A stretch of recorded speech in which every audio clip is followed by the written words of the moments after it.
C'est l'histoire d'un garçon qui n'avait aucune chance de survie et pourtant qui croyait qu'il pouvait changer le monde. En fait, c'est l'histoire d'Elam, c'est l'histoire de ses amis. Mais c'est aussi l'histoire des hommes. On est tous en chance de survie. Et pourtant, on espère tous pouvoir changer le monde.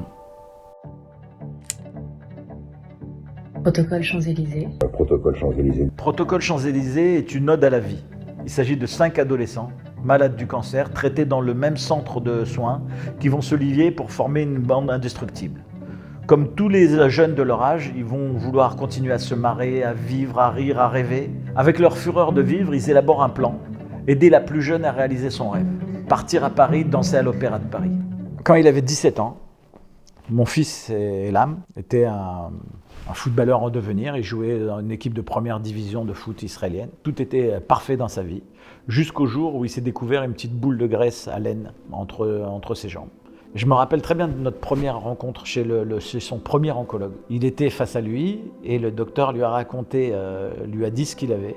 Et on est sorti, et juste au moment où on est sorti, Elam est revenu derrière lui et il a demandé au docteur s'il avait aucune chance. Et le docteur lui a dit « on n'a jamais aucune chance ». Il lui a dit « alors moi je considère que j'ai 100% de chance. Et regardez-moi, je vais rejouer au football ». Maintenant, pourquoi je raconte cette histoire? C'est qu'il n'a pas dit « je vais vivre ». Il a dit « je vais rejouer au football ».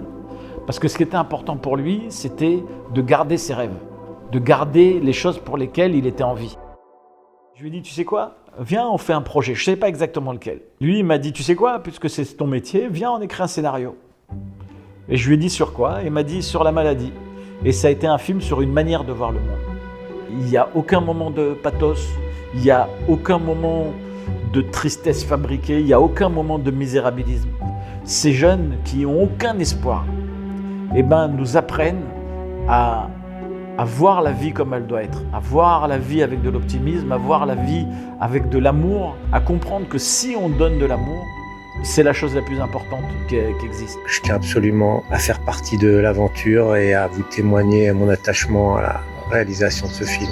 J'attends vraiment avec impatience que Protocole Champs-Élysées voit le jour. Et puis c'est un film, je pense aujourd'hui, qui résonne très fort, qu'il est important de faire, qui parle de transmission, qui parle aussi de dialogue. Cette histoire, ce film peut vous paraître une utopie. Pourtant, nous l'avons vécu et nous le vivons encore au jour le jour. Pourquoi faut-il attendre d'arriver dans un département d'oncologie pédiatrique pour commencer à se respecter, pour commencer à s'aimer? Aidez-nous à relever ce défi. Transformons ce magnifique message en film.